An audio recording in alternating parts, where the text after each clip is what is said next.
As Hitler marched triumphantly across Western Europe in the early summer of 1940, his fellow dictator in Italy, Benito Mussolini, dreamt of a similar campaign further south.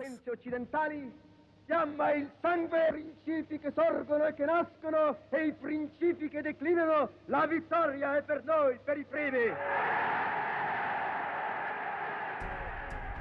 His dream was to build a new Roman Empire that would see Italy expand not only along the northern Mediterranean coast, but south through North Africa. He would turn the Mediterranean into Mare Nostrum, our sea. But it was a dream that would turn into a disaster. It would lead, in due course, to Mussolini's death and fatally overextend his German ally.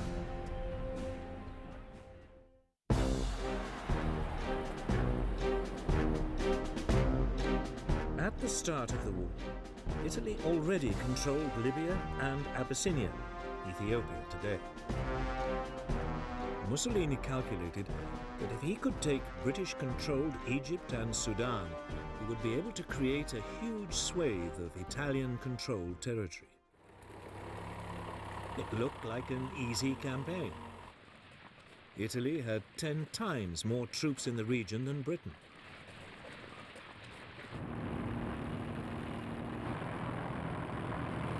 In September 1940, Mussolini invaded Egypt and captured the small coastal town of Sidi Barrani.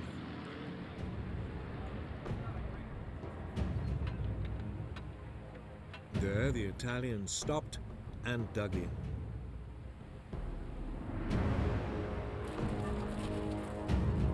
Britain gathered all available forces for a counterattack. On December the 6th, 1940, they moved in across the desert.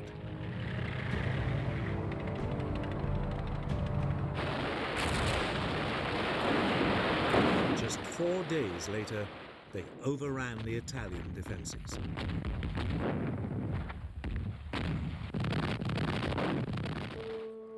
Nearly 40,000 Italians were taken prisoner.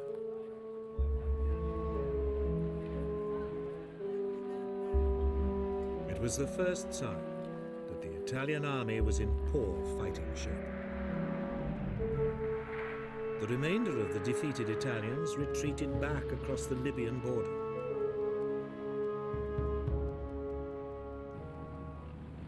The British followed in hot pursuit.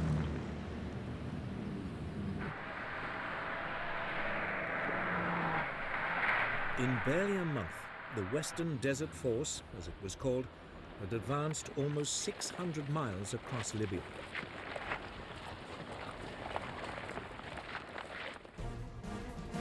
It now paused and dug in at the Libyan coastal town of El Agheila.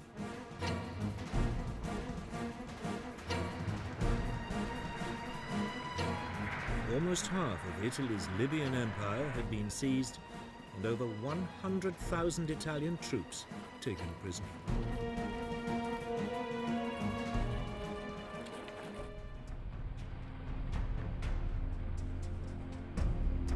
Meanwhile, to the south, British forces invaded Italian-controlled Abyssinia.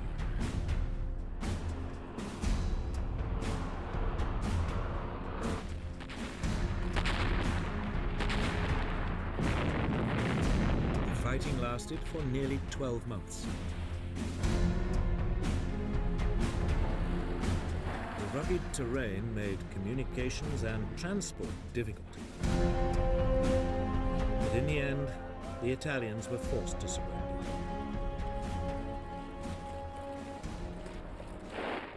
But even as Abyssinia was being secured, Mussolini's empire building was causing problems in another part of the Mediterranean.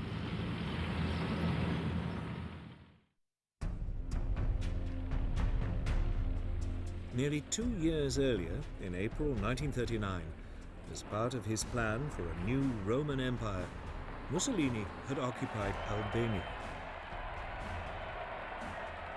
The following year, he demanded Greece become an Italian colony. When the Greeks refused, he invaded.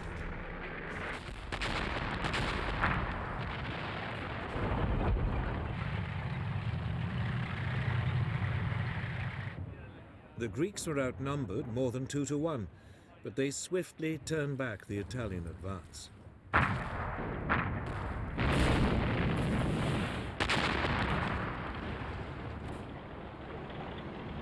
By the beginning of March 1941, the Italians had not only been pushed out of Greece, but out of much of neighbouring Albania too. Britain's Prime Minister, Winston Churchill, promised help so the Greeks could finish the job. But Britain's forces were already heavily committed elsewhere. So it was that the British units in North Africa were told to abandon their Libyan adventure and ship much of the force across the Mediterranean to Albania.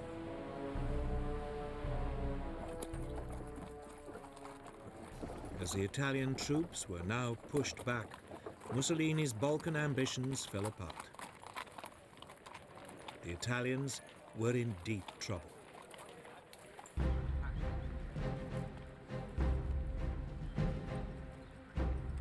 It left Hitler with a problem. Should he divert troops from elsewhere in Europe to support his most important European ally, or should he abandon Mussolini to his fate? He decided to help.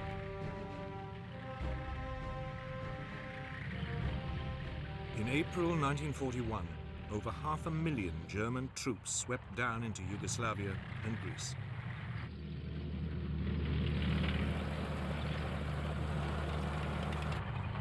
For Germany, it would prove to be the beginning of a fateful entanglement with Mussolini's political dreams.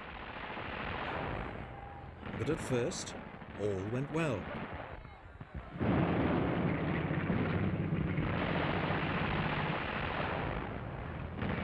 The Greeks, despite British help, were unable to hold the Germans back, and in late April, the Axis forces captured the Greek capital of Athens.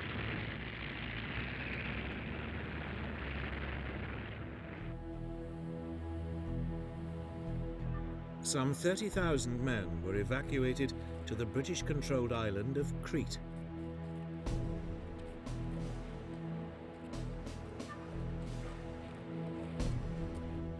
Hitler decided to flush them out.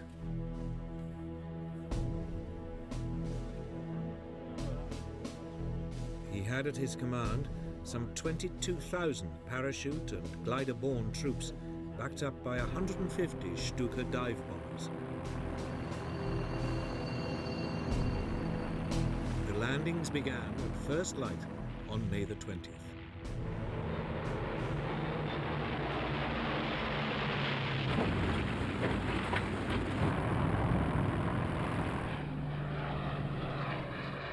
To begin with, they focused on the main airfields. The Allied forces were overstretched. There were incessant German air attacks.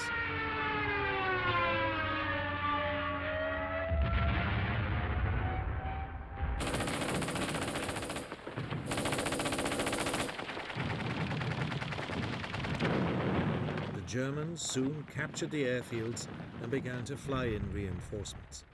The Allies were pushed back across the island.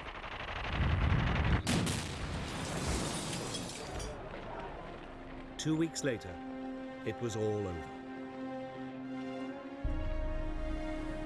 15,000 Allied troops had to be evacuated.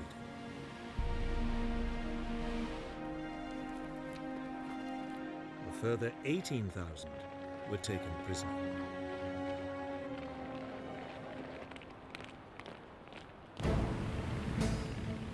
The Axis powers now controlled much of the Mediterranean and the critical supply routes to North Africa.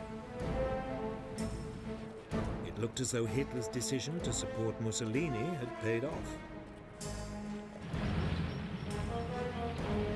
He was poised to drive Britain out of the entire region.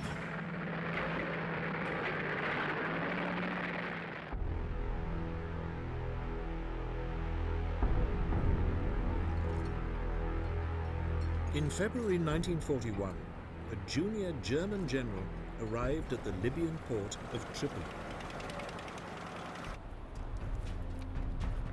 Erwin Rommel was one of the rising stars of the German army and had been chosen by Hitler as the man to rescue his Italian ally and retake North Africa for the Axis powers.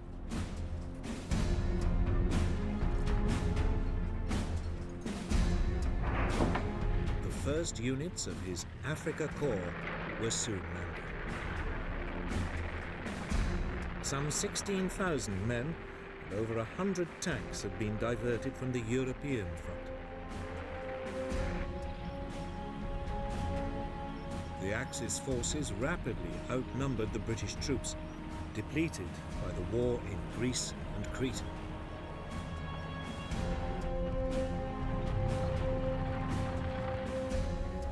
Rommel advanced towards the British positions at El Aghera and attacked.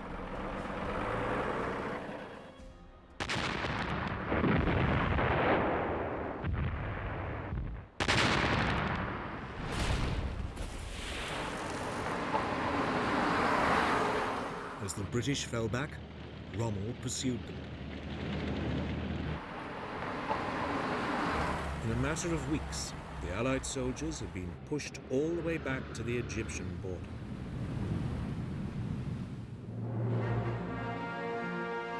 But in the retreat, a division of Australian troops had been cut off by the Germans in the Libyan port of Tobruk. The British commander, Sir Archibald Wavell, now launched 2 successive attempts to relieve them.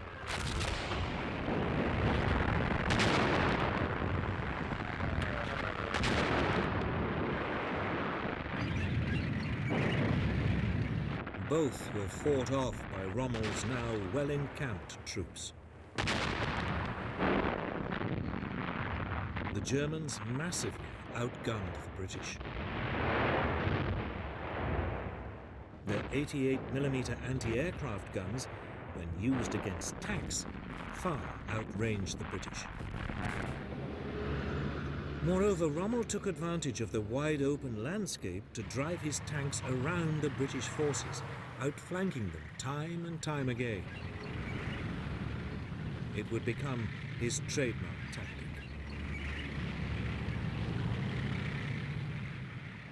The British press, half grudgingly, half admiringly, nicknamed Rommel the Desert Fox. For Wavell, it was too much. Now exhausted, he was replaced by General Claude Auchinleck. Auchinleck came under immediate pressure to try again to relieve the Allied troops in Tobruk. But he refused until his forces had been reinforced.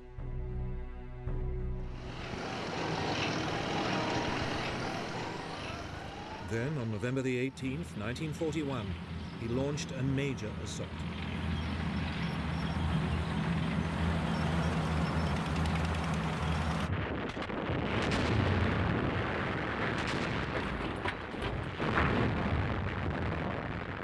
Operation Crusader, as it was called, started with a lengthy armored dogfight.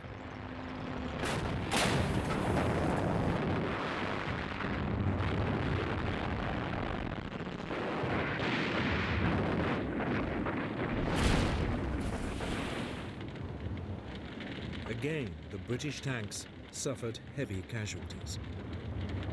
But the infantry slowly moved forward.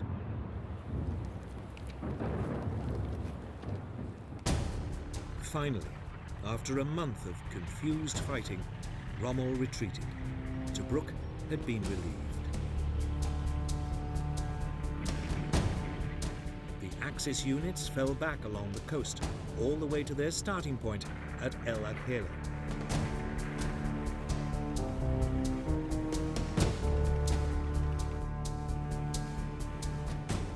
Auchinleck's military command now assumed Rommel was a spent force, at least for the time being. Its units were dispersed to bases along the coast for a badly needed refit.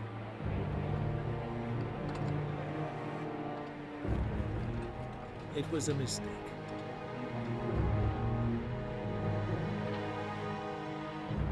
Two months later, in January 1942, Rommel's Afrika Korps was back on the attack.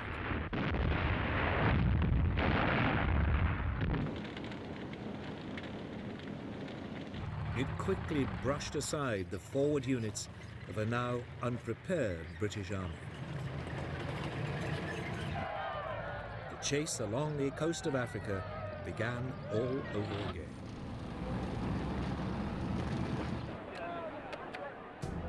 The Allies fell back towards a new defensive line just west of Tobruk.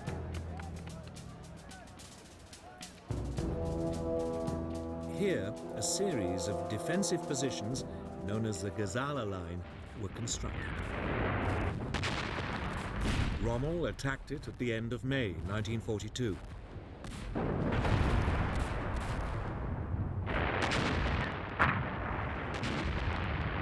Once again, he swung his armour around the British forces in a great outflanking movement and came in behind the British positions.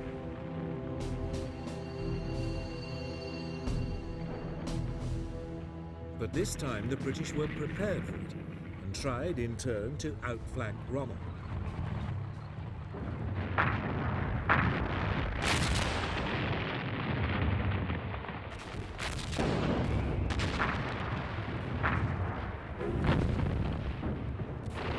The fighting lasted for 3 weeks as each side tried to outmaneuver the other.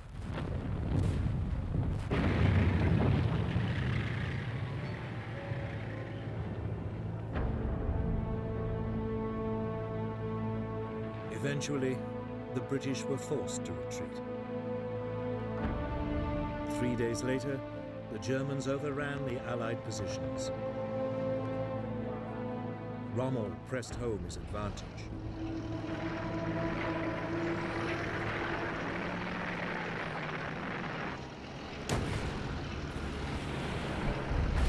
The British withdrawal threatened to become a rout. Finally, Auchinleck turned to face his enemy at the Egyptian village of El Alamein. His southern flank rested on the Qattara Depression, an area impassable to tanks.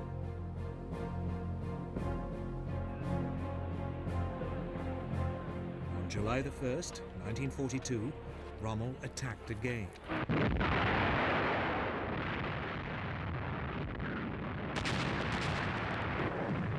This time, the British defences held.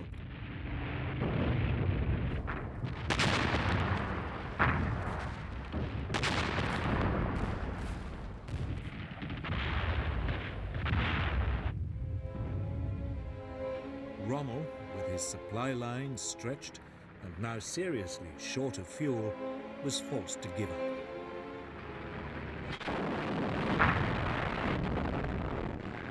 Auchinleck attempted a counterattack. For the rest of July, the two sides pushed at each other like exhausted boxers.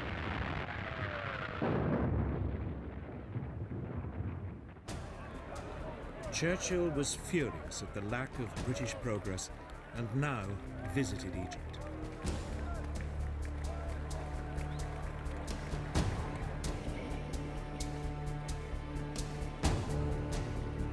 Time for yet another change of leadership. Auchinleck was replaced by not one, but two generals.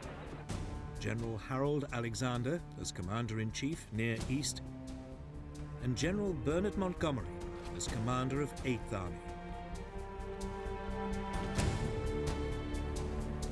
The British and Axis forces had fought each other to a standstill. There was no clear winner, and the fate of North Africa still hung in the balance. Everything would now depend on whether the British could throttle the Axis supply routes across the Mediterranean.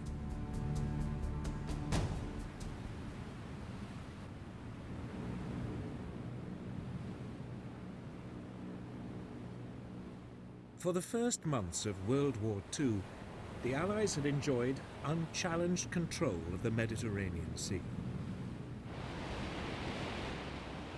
Britain's oil supplies from the Middle East passed through it undisturbed, and communications with the Empire in India and the Far East were secure.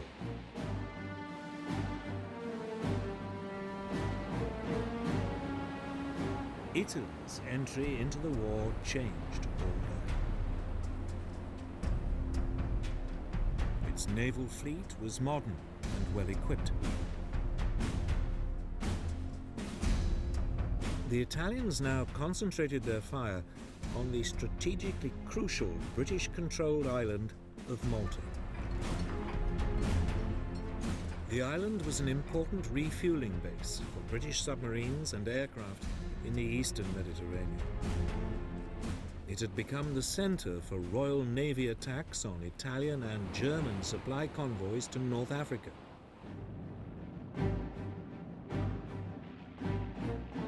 In summer 1940, Italy bombed it.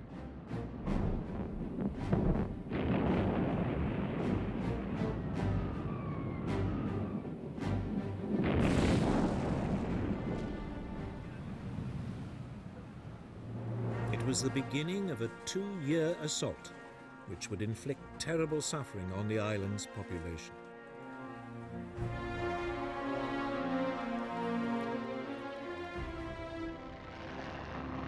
Yet for all Malta's strategic significance, Britain was caught on the hop.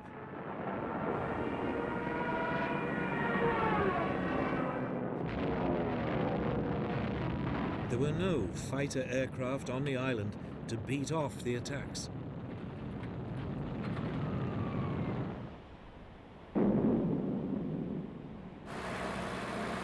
Then, almost by accident, 4 Gladiator fighter biplanes were found in crates on the island.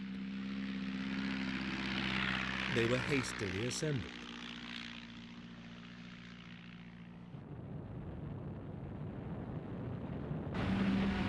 The aircraft put up a fierce resistance. For 3 weeks, the fate of Malta remained uncertain.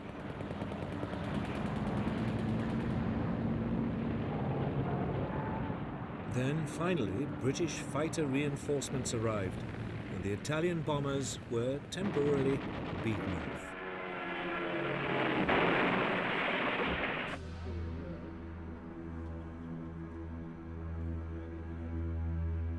But it was now obvious to the British that they had to do something if they were to keep a toehold in the region.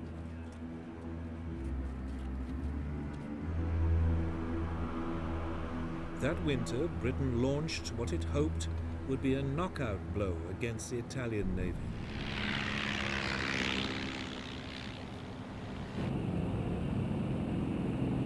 On the evening of November the 11th, 21 Swordfish torpedo bombers lifted off an aircraft carrier.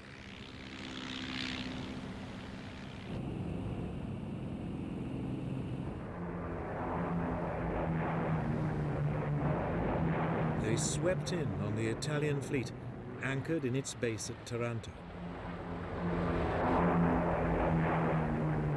The Italians hadn't expected it.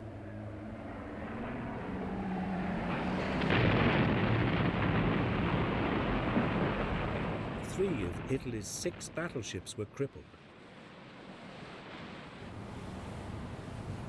4 months later, Britain struck again.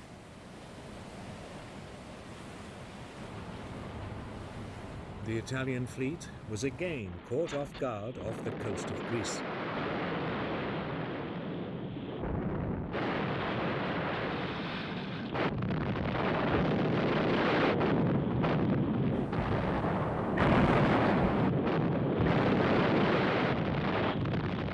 A 4th Italian battleship was damaged.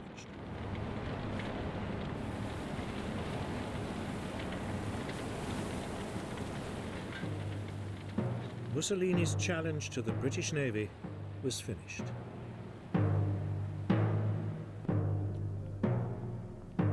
It was a turning point for Hitler, too. It was now clear that Italy could no longer be depended on to maintain control of the Mediterranean. It meant his supply lines to North Africa were at risk of being cut off. Germany decided to take a direct hand.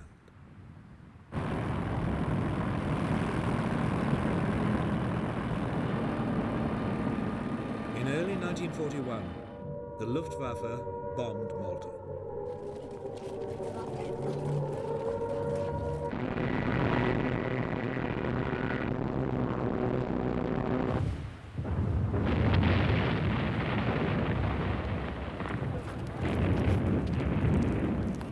The island took another severe battering.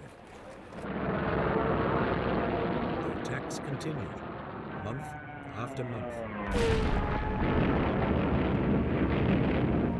Yet the British garrison hung on.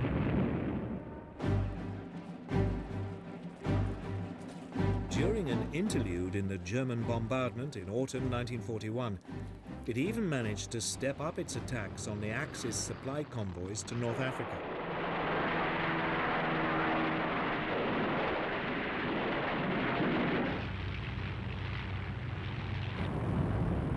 Then the Luftwaffe resumed the assault.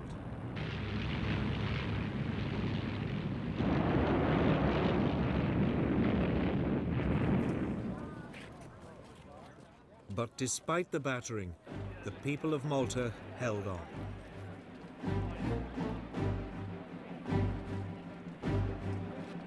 The following spring, in April 1942, they received a unique honor for the heroism they had shown under 4 months of devastating Axis bombardment. The island was awarded the George Cross, Britain's highest award for civilian courage.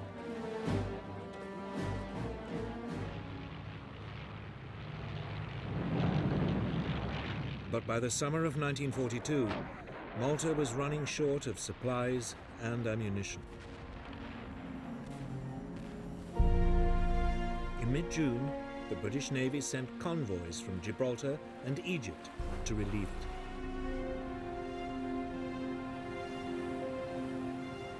But the Germans were waiting.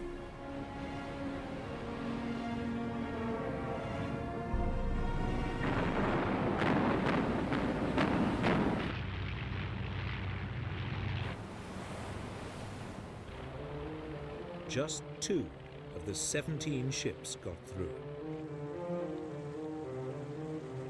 The situation on the island was getting desperate. It was time for some decisive action. In August, Britain launched Operation Pedestal, the biggest convoy ever sent to Malta. 14 merchant ships entered the Mediterranean through the Straits of Gibraltar. They were accompanied by a large naval escort.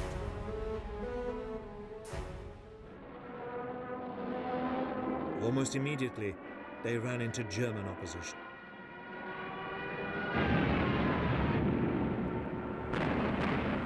For 3 days, there was a ferocious sea battle as Axis submarines and aircraft attempted to stop and sink the convoy.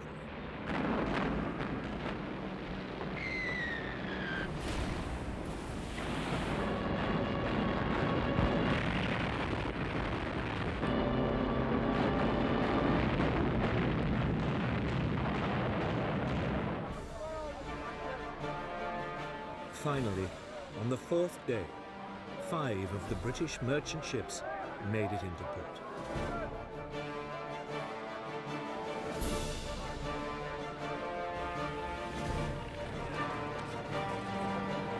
They brought with them just enough supplies to keep the island going. Malta had been rescued. It meant the Allies could continue to harass the Axis supply lines to North Africa.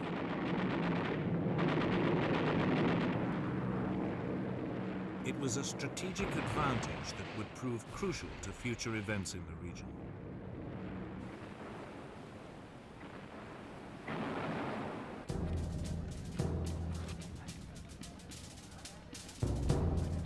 In North Africa, Churchill's orders to his new team, Generals Alexander and Montgomery, were simple: destroy the army commanded by Field Marshal Rommel.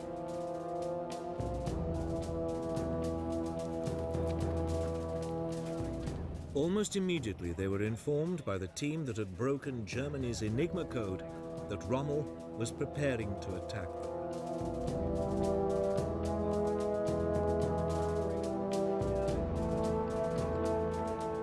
Montgomery assumed the Desert Fox would try another of his outflanking moves and fortified the ridge of Alam Halfa, just to the southeast of El Alamein.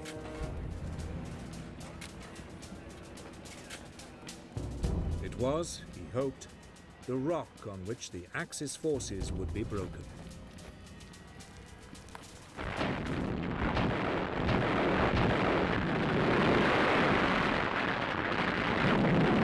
When it came, the fighting lasted for 3 days.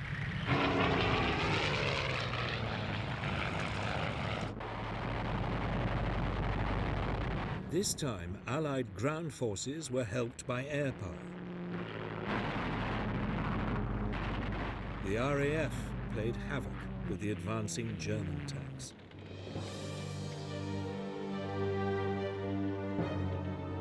Rommel was forced to give up, and, short of fuel again, he pulled back.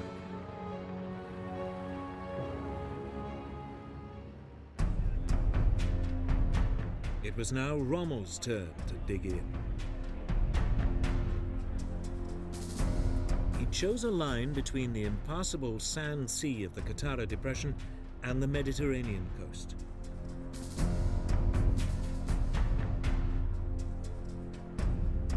Great belts of minefields were covered by artillery. Rommel's panzer divisions were held back as a mobile reserve to destroy any Allied breakthroughs. Montgomery was well aware it was a formidable barrier. He also knew it was impossible to outflank it.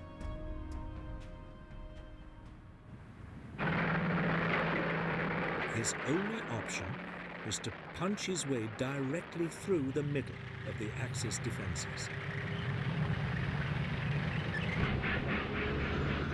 He was helped by a flood of new equipment from the United States, which included the new American Lee and Sherman tanks with 75mm guns. At last, the Allies had a weapon which could match the Germans.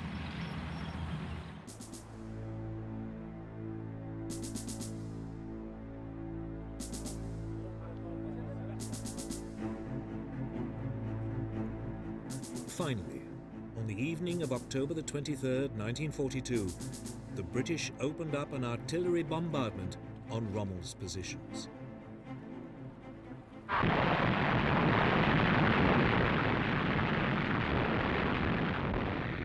Battle of El Alamein had begun.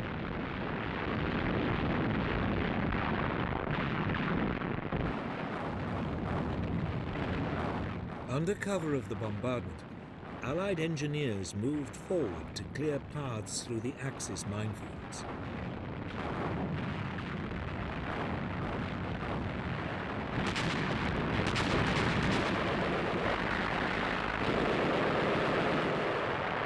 British, Australian, New Zealand and South African divisions fought to drive a hole through Rommel's defences.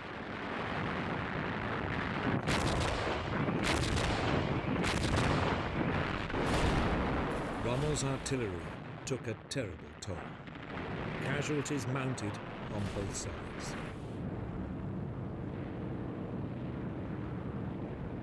The Axis forces were harried by Allied air power.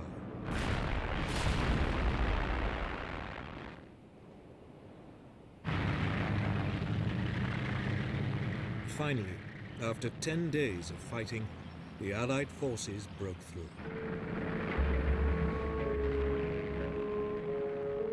The following day, Rommel retreated.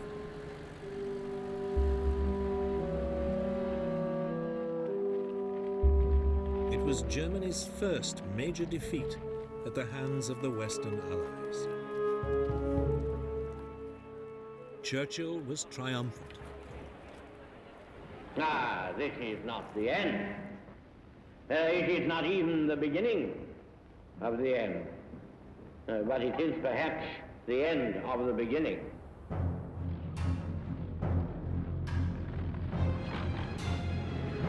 For 2.5 months, Montgomery chased Rommel west along the North African coast towards Tunisia.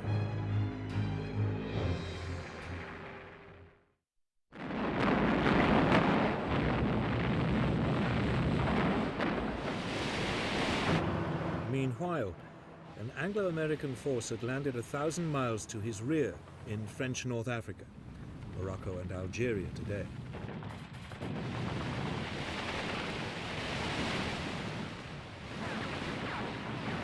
It was codenamed Operation Torch.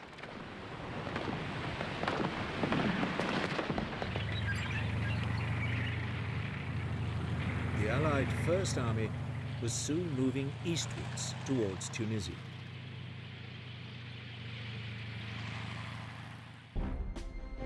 Rommel was in danger of being attacked from behind.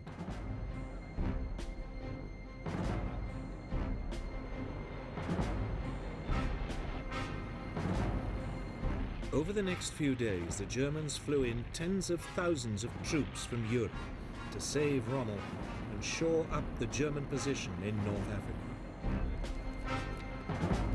Finally, in late February 1943, Rommel, reinforced, set up a new defensive line 100 miles inside Tunisia and turned to attack Montgomery's advancing forces.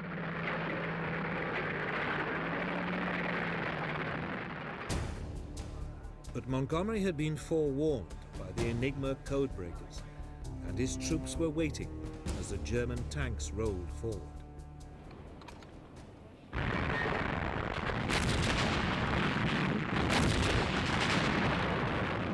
British artillery broke up the assault, and the panzers were quickly halted. It was Rommel's last battle in North Africa.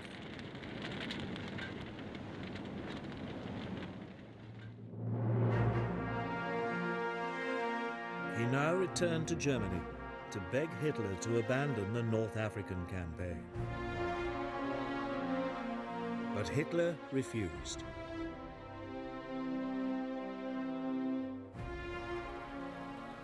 It was a misjudgment.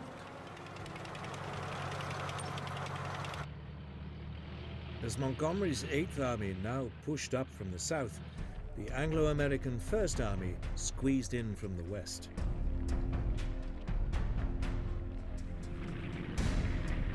On May the 7th, US forces took the port of Bizerta. The British 7th Armoured Division, the famous Desert Rats, drove into Tunis.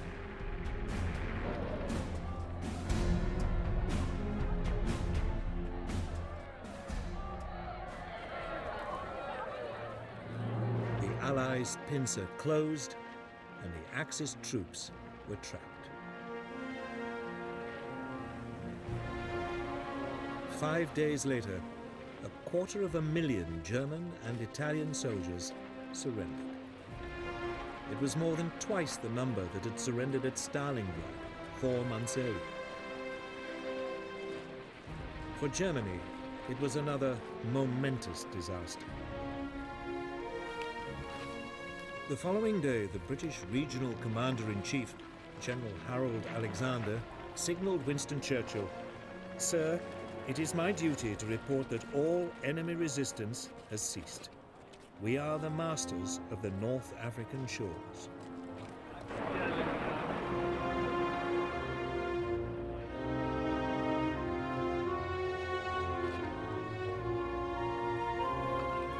Mussolini's gamble in North Africa had taken a terrible toll on German resources.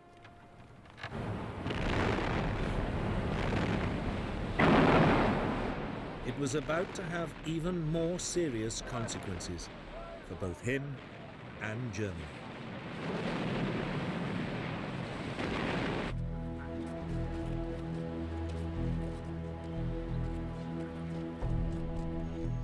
In January 1943, at a conference in the Moroccan city of Casablanca, Churchill and Roosevelt agreed to open a new front on German-dominated Europe.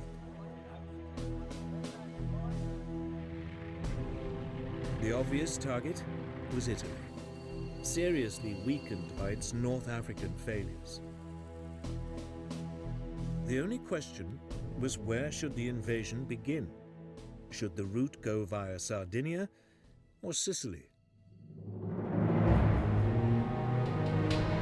The Allied High Command chose the Sicilian route, but to throw the Germans off the scent, they organized a deception plan.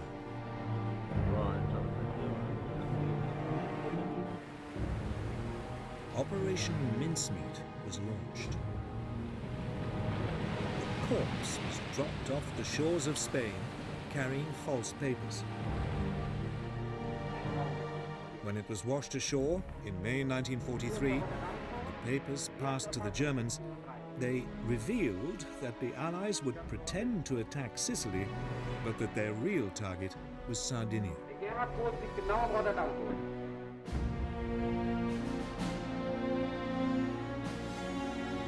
Enigma code breakers soon confirmed the Germans had fallen for it.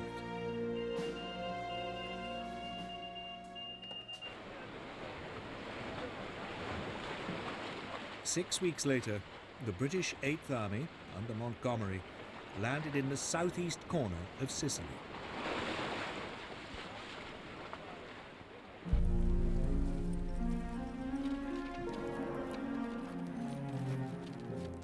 The Italian coastal troops presented few problems.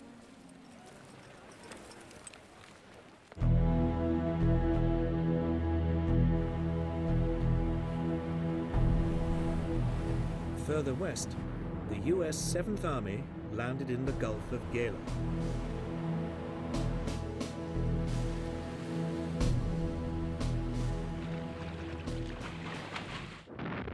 The Italian resistance was again overwhelmed.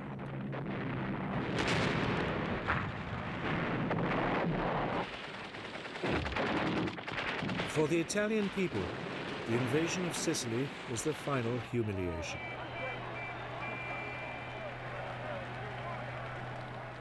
Mussolini was overthrown in a popular uprising. The new government now opened secret talks with the Allies for an armistice.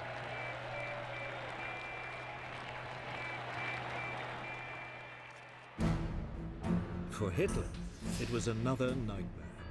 He was now forced to pour in yet more scarce resources to protect his southern flank. He told his commanders that even if Italy surrendered, they should fight on.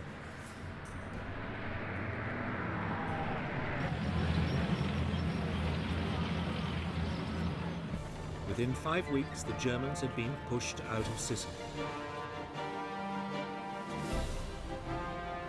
The Allies now crossed to the mainland and pushed up through the country.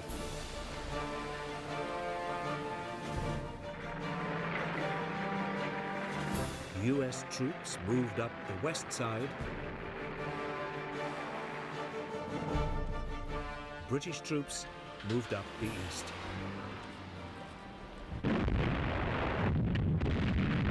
The Germans fought back savagely all the way.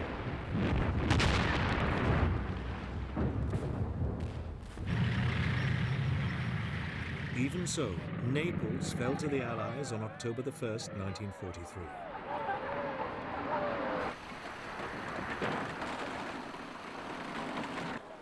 But then their progress was slowed by autumn rains and skillful German rearguard attacks.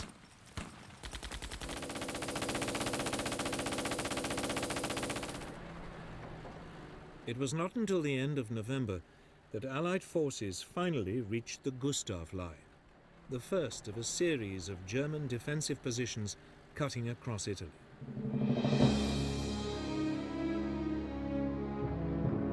British troops managed to break through at the eastern end of the line, but winter was setting in, and bad weather forced them to halt.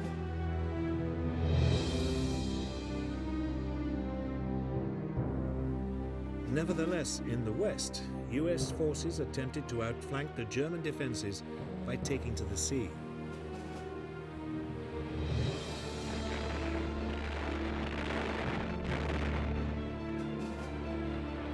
They landed on January the 22nd, 1944, 60 miles to the north at the point of Anzio.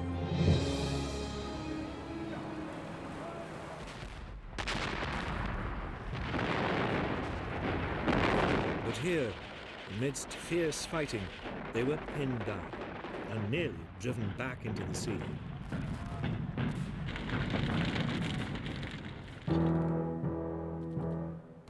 The Americans remained trapped at Anzio for the rest of the winter and into the spring.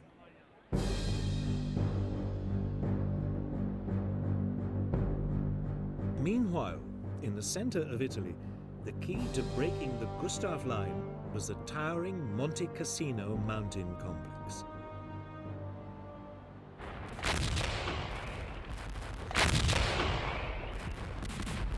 As spring came, there was a series of attempts to capture it.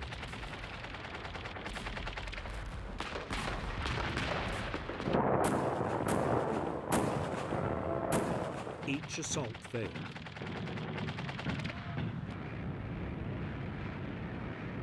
In desperation, the Allies bombed the historic monastery on the summit.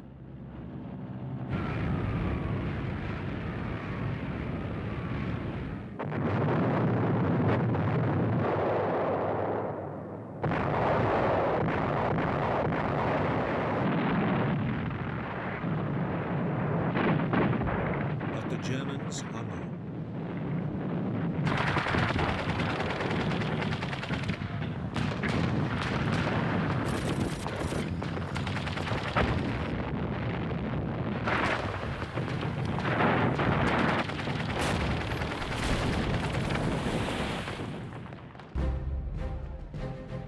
Finally, in late spring 1944, as the weather improved, the Allied forces broke through the German lines. Simultaneously, the Americans broke out of Anzio.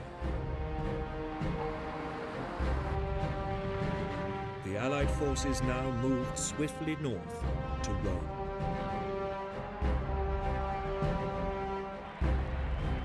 The Italian capital was liberated on June the 4th, 1944.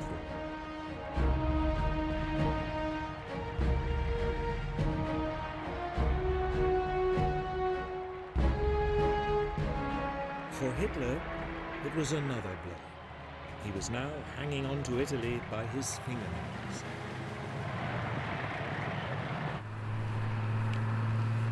The Allies continued to push north.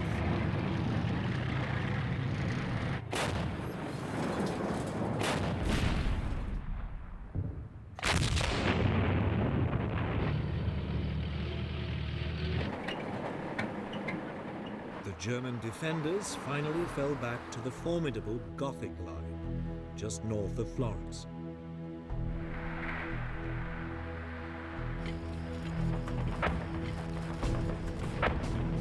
Here, bad weather again brought the Allied advance to a halt.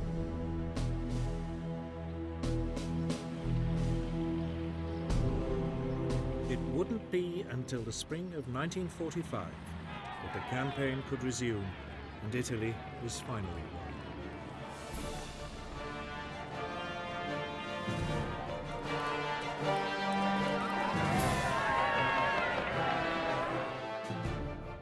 By then, the Italians had had enough of Mussolini. He was captured by Italian partisan forces and shot.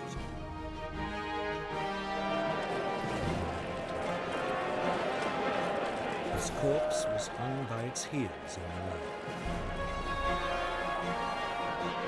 Mussolini's war had been a catastrophe for himself and his country. It had also left the German southern flank dangerously exposed.